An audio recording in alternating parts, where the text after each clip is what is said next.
Assalamualaikum warahmatullahi wabarakatuh. Selamat pagi, siang, malam. Berjumpa kembali dengan Baharudin Bere. Materi kali ini adalah menerapkan kesehatan dan keselamatan kerja.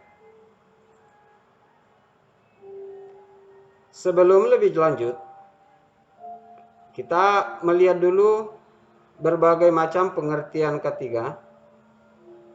Ada pengertian ketiga menurut filosofi, ada pengertian ketiga menurut keilmuan, dan ada pengertian ketiga menurut OHSAS.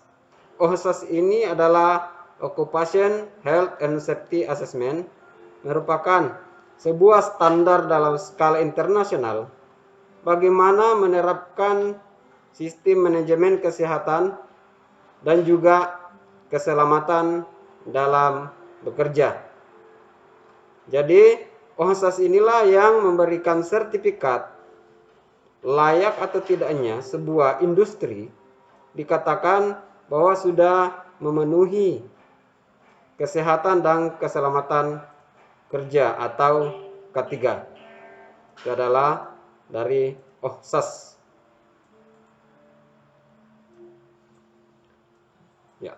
Pengertian ketiga menurut filosofi yaitu suatu pemikiran dan upaya untuk menjamin keutuhan dan kesempurnaan jasmani maupun rohani tenaga kerja, ya pada khususnya, dan manusia pada umumnya, serta hasil karya dan budaya menuju masyarakat adil dan makmur. Itu untuk pengertian ketiga menurut filosofi. Pengertian ketiga menurut keilmuan adalah semua ilmu dan penerapannya untuk mencegah terjadinya kecelakaan kerja, penyakit kerja, kebakaran, peledakan, dan pencemaran lingkungan. Pengertian yang ketiga, yaitu OHSAS, adalah semua kondisi dan faktor yang berdampak pada keselamatan dan kesehatan tenaga kerja maupun orang lain, seperti kontraktor, pemasok, pengunjung, dan tamu di tempat kita bekerja. Nah, itu adalah ketiga pengertian menurut para ahli. Ya. Tujuan keselamatan dan kesehatan kerja. Nah, yang pertama, melindungi kesehatan tenaga kerja, meningkatkan efisiensi kerja, mencegah terjadinya kecelakaan kerja dan penyakit. Jadi, industri itu wajib melindungi kesehatan tenaga kerjanya. Kenapa kita harus melindungi tenaga kerja? Supaya tenaga kerja bisa kerja secara maksimal apabila dia sehat, sehingga bisa meningkatkan efisiensi kerjanya. Nah, bagaimana kalau sakit-sakit? Berarti produksi tidak akan berjalan sebagaimana yang kita inginkan. Dan mencegah terjadi kecelakaan kerja dan penyakit. Nah, itu tujuan kita menerapkan kesehatan dan keselamatan kerja. Ya. Karena kecelakaan dan penyakit di saat melakukan sebuah pekerjaan, sehingga menghasilkan efisiensi kerja yang maksimal. Ya, seperti itu. Ya. Ada beberapa penyebab kecelakaan kerja yang penyebabnya. Yang pertama, sembrono dan tidak hati-hati. Jadi di dalam bekerja kadang orang sembrono dan tidak hati-hati dalam bekerja.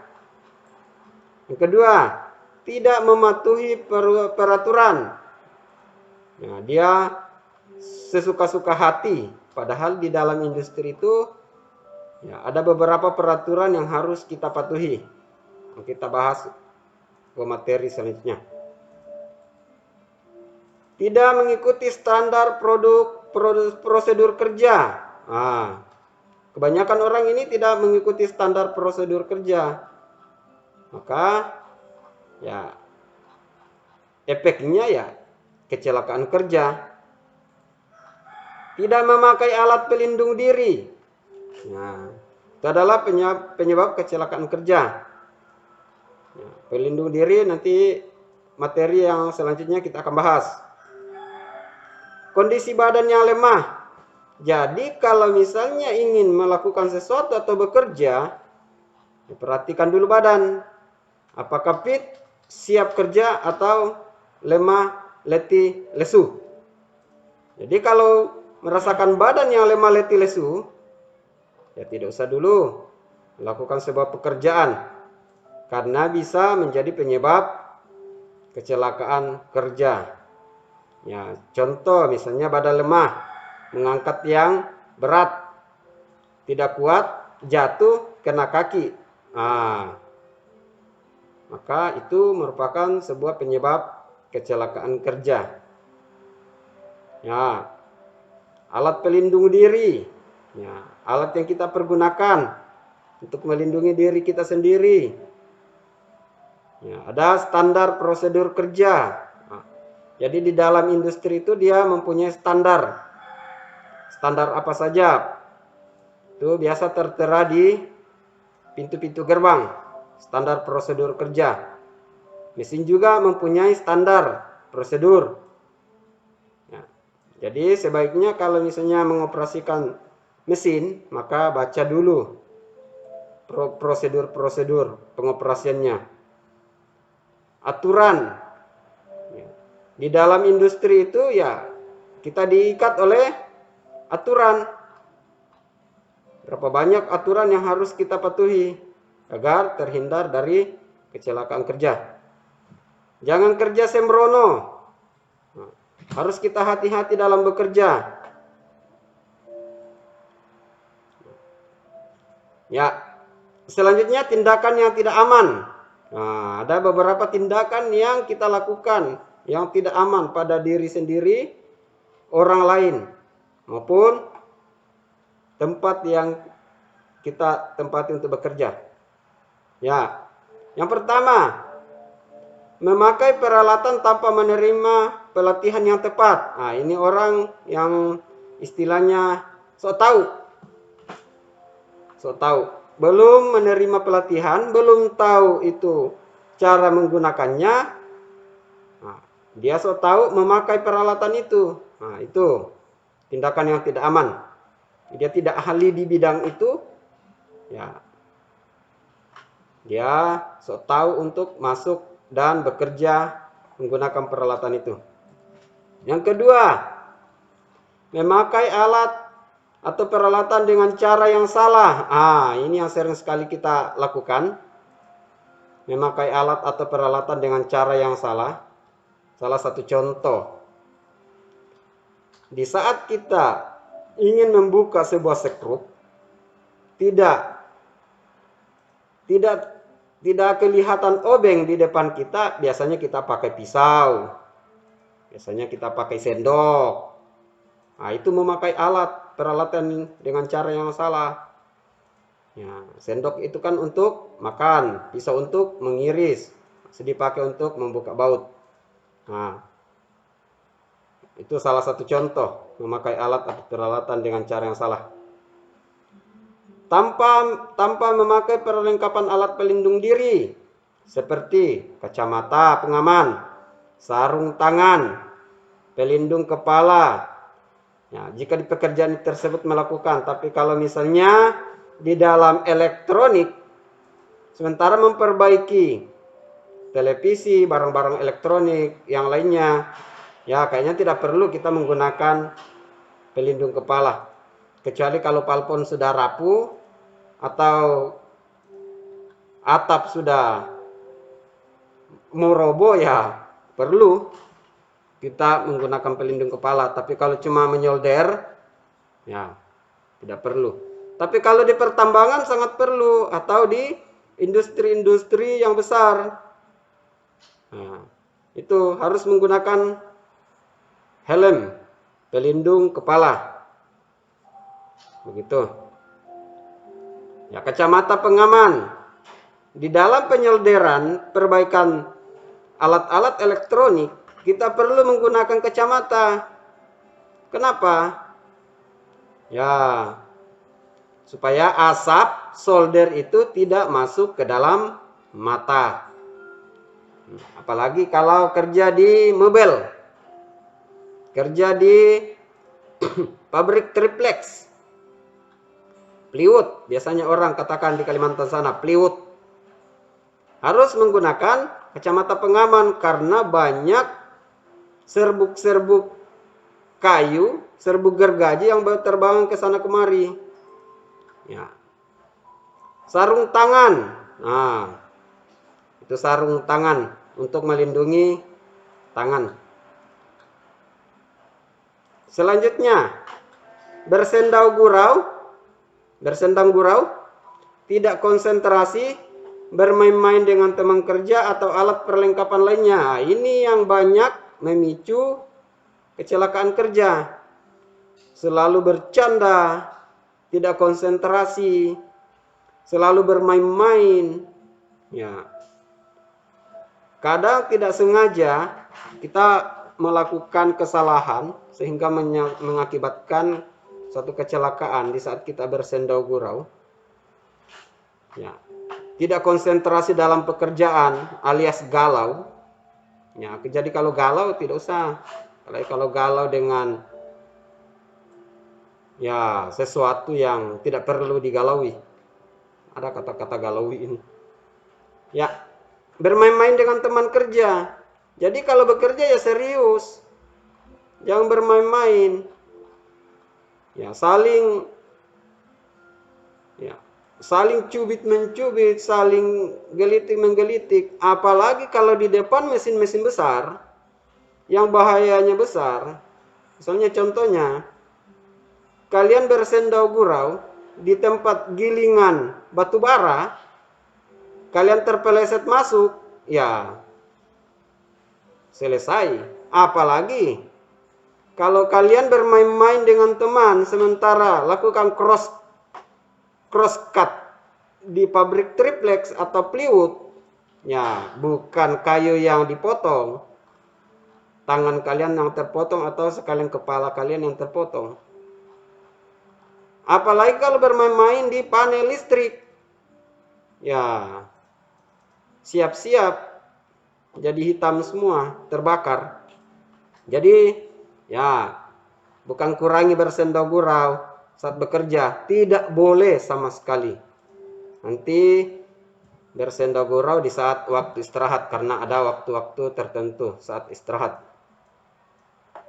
Lanjut. Sikap tergesa-gesa dalam melakukan pekerjaan.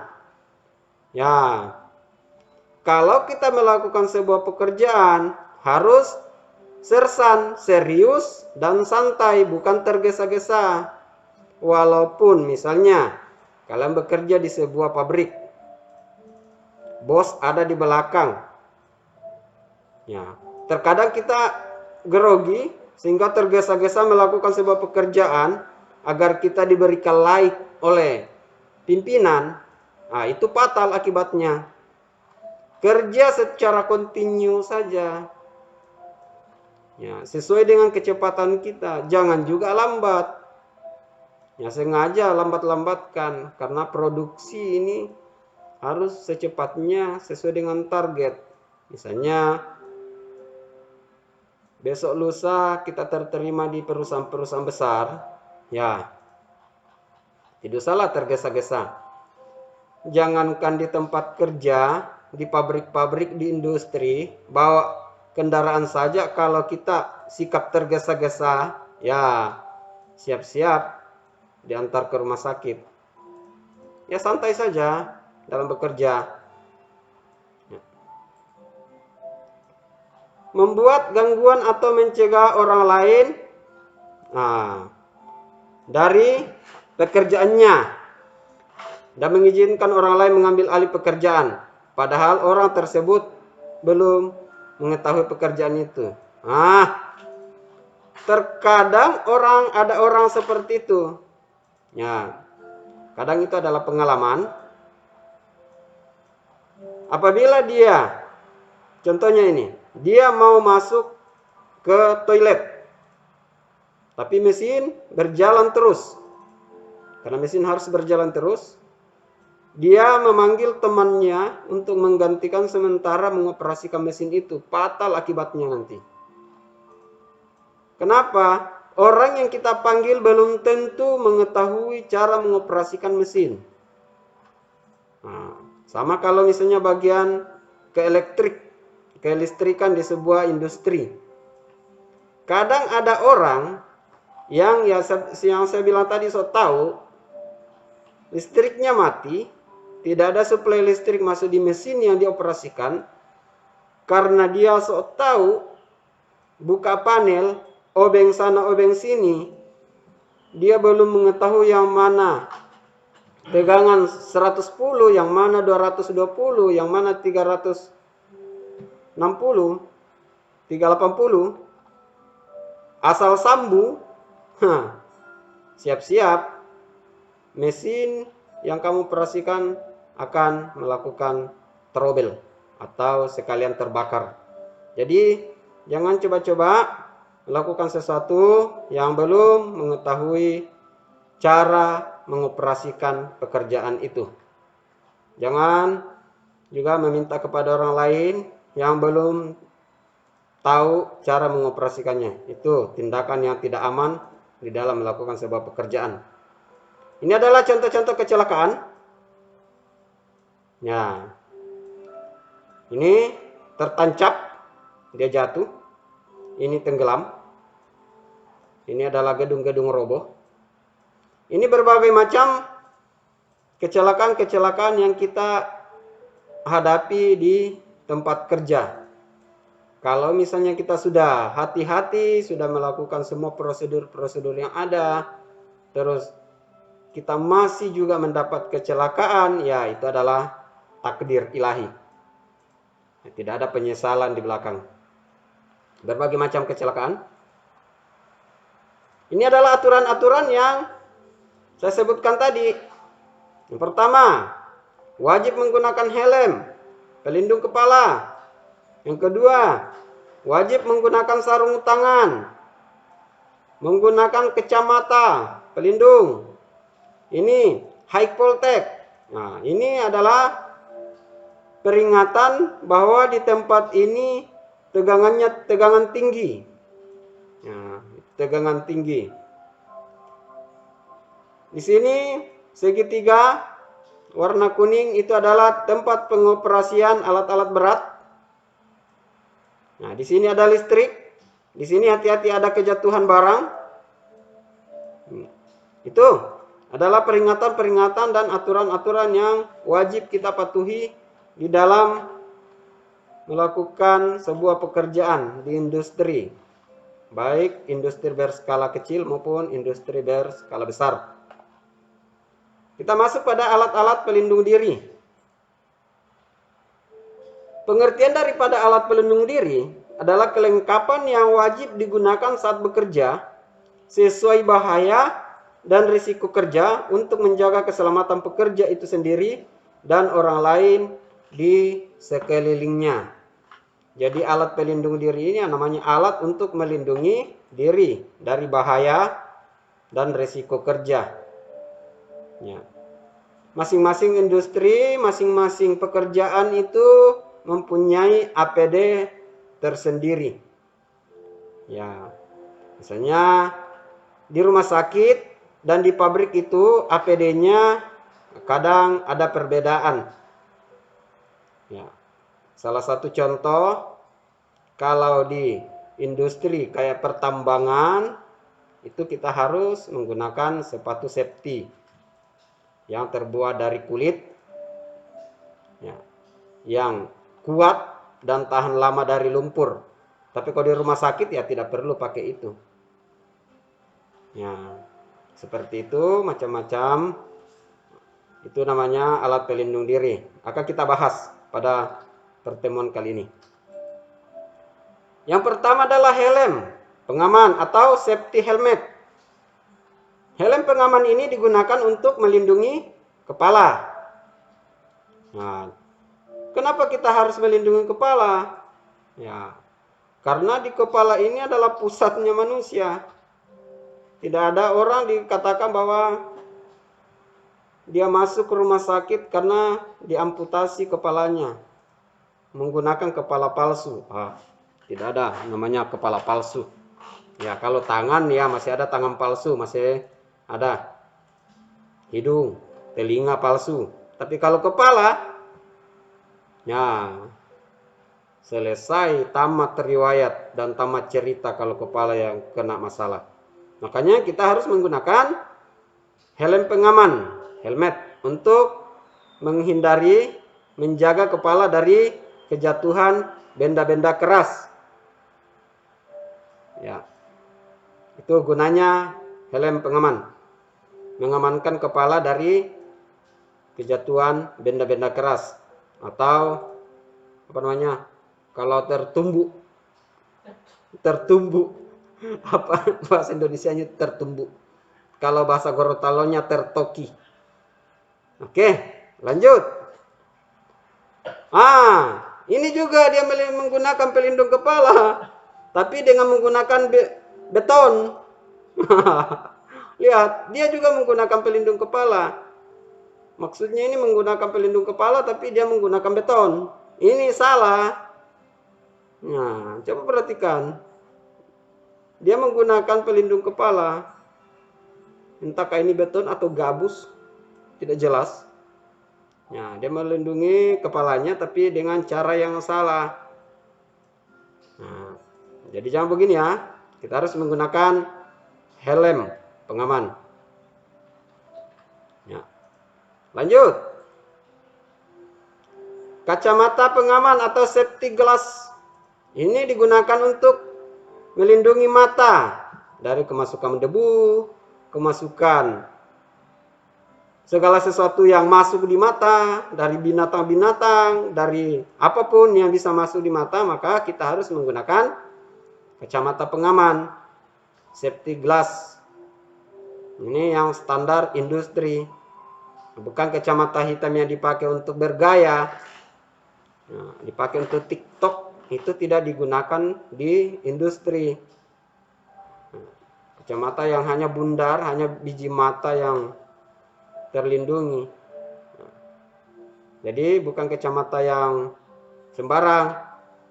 Ini adalah kacamata yang standar pabrik, standar industri, kacamata pengaman, safety glass.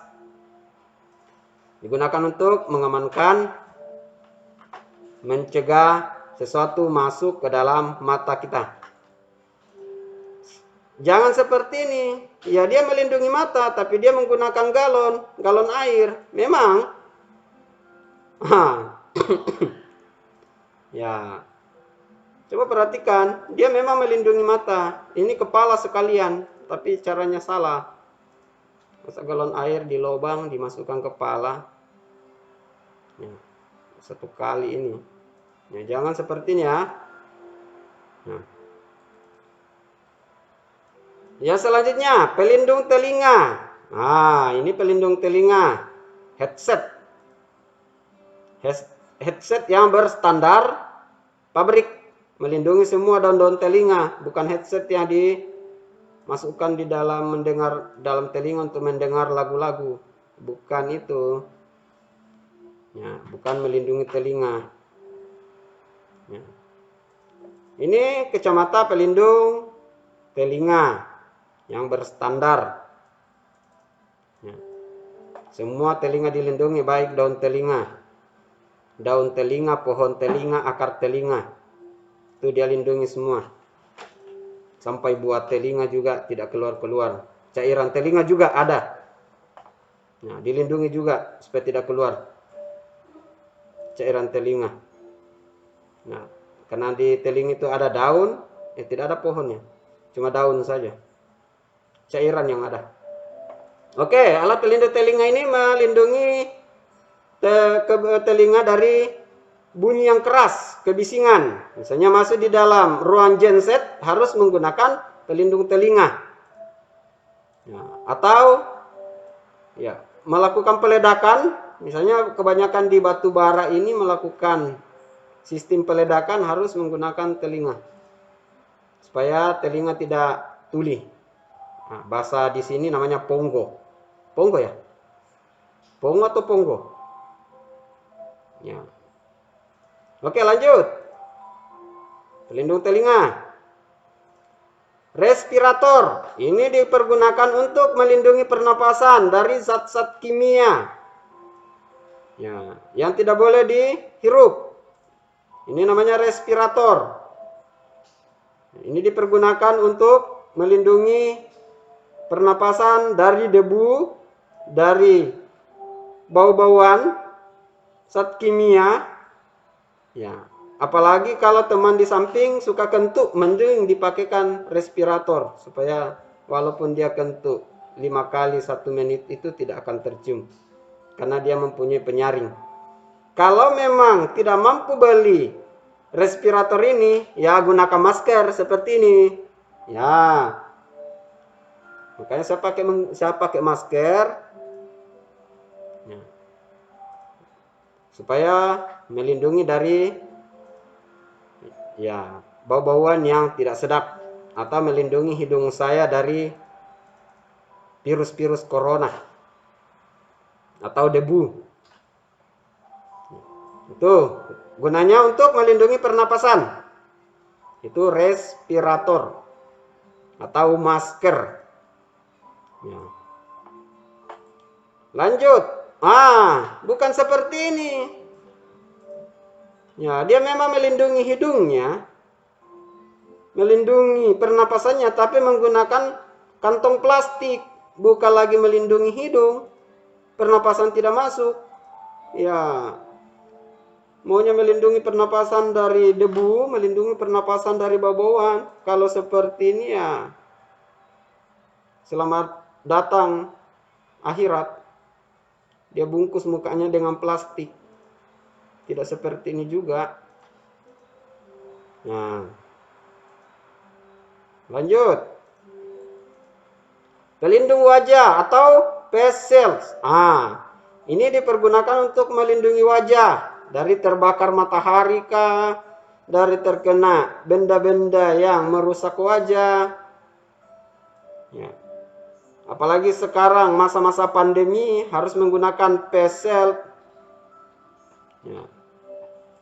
Kalau di industri ini digunakan untuk melindungi dari benda-benda yang biasa tidak sengaja terbang atau terlempar sehingga mengenai wajah.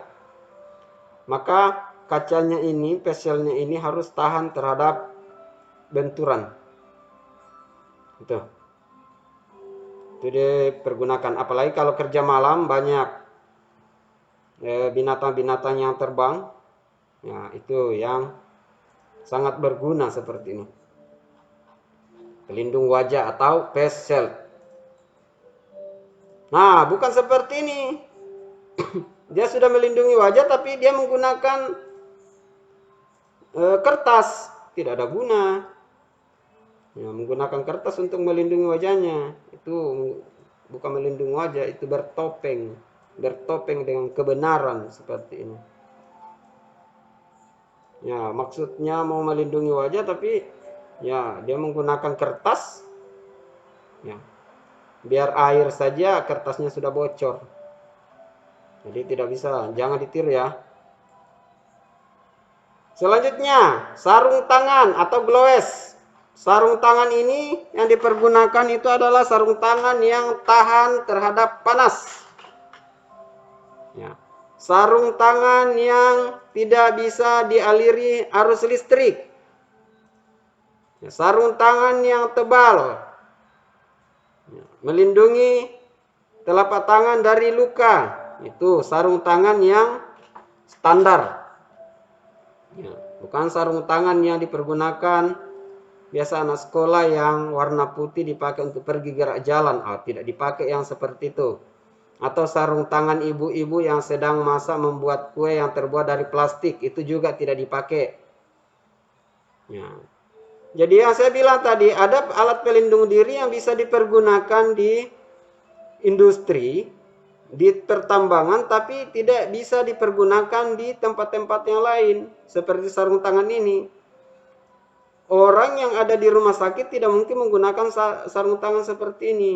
Dokter-dokter tidak akan menggunakan sarung tangan seperti ini di saat melakukan operasi. Karena sarung tangan ini terbuat dari kulit tebal. Ya. Dan tidak mungkin juga orang yang kerja di tambang menggunakan sarung tangan dokter yang terbuat dari karet. Tidak ada guna. Ya. Ini sarung tangan yang standar industri. Ya. Kiper saja menggunakan sarung tangan. Apalagi pekerja. Oke, lanjut. Sarung tangan ini gunakan untuk melindungi telapak tangan. Melindungi tangan. Ya. Melindungi tangan dari segala macam yang membahayakan tangan. Sabuk pengaman atau biasa disebut dengan safety belt. Ada dua macam. Ada sabuk pengaman harness full body yang seperti ini. Biasa dipakai pendaki. Dan ada sabuk pengaman yang hanya diikat di pinggang. Ini biasa dipakai untuk misalnya PLN, pekerja-pekerja yang manjat tower. Kenapa? Karena dia simpel. Pasang di pinggang, cantolkan pengait, ya sudah boleh aman. Kalau ini harness full body, ini biasa dipergunakan untuk climbing, pendaki. Jadi harus ada tambahan seperti harness, seperti menggunakan figur, seperti menggunakan karabiner, ya sebagai pengaitnya. Jadi agak repot kalau misalnya kita mau manjat menggunakan ini. Tapi dibutuhkan, sangat dibutuhkan saat kita bekerja di ketinggian. Terpeleset, masih ada sabuk pengaman. Ya, ini adalah fungsi dari sabuk pengaman untuk menghindari dan menjaga kita jatuh dari ketinggian. Nah, ini sabuk pengaman. Ini sabuk pengaman, bukan sabuk pengaman yang di mobil. Ini sabuk pengaman di industri. Lanjut, ada perancat atau scaffolding. Ini adalah biasa digunakan untuk apabila kita mau bekerja di ketinggian, maka kita harus menggunakan scaffolding sebagai tangga, sebagai tempat untuk bekerja di ketinggian supaya bisa leluasa. Scaffolding biasanya di industri bangunan. Nah, misalnya mau memasang kaca di ketinggian atau melakukan pembersihan di ketinggian atau melakukan pengelasan di ketinggian, maka kita membutuhkan scaffolding. Nah, yaitu pipa-pipa yang bisa disusun-susun, bisa dipasang, bongkar pasang. Ya, itu namanya scaffolding. Bukan seperti ini. Nah, ini karena tidak sampai dia bekerja, maka dia ambil balok, baru ada batu, maka dia berdiri di sini, ada 3 orang. Nah, untuk menyeimbangkan. Wah, itu tidak boleh, bahaya.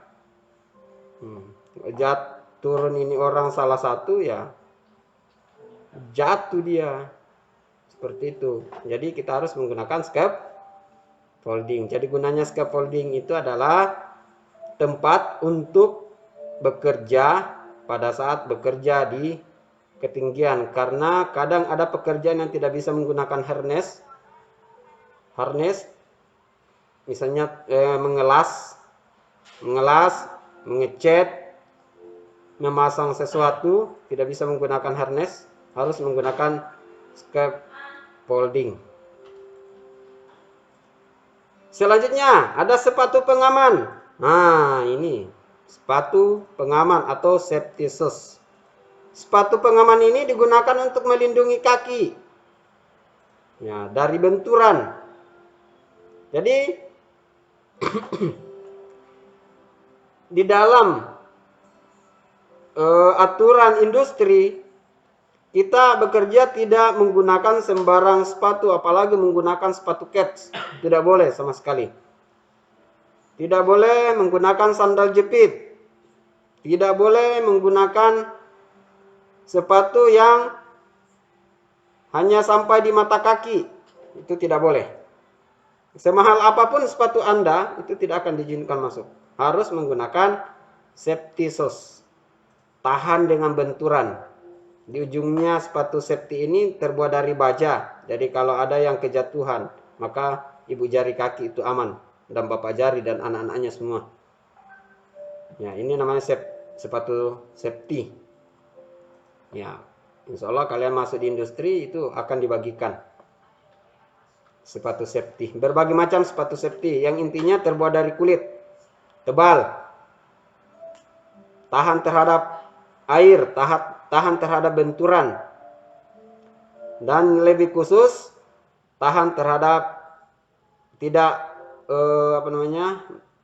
mengalir tidak bisa dialiri listrik,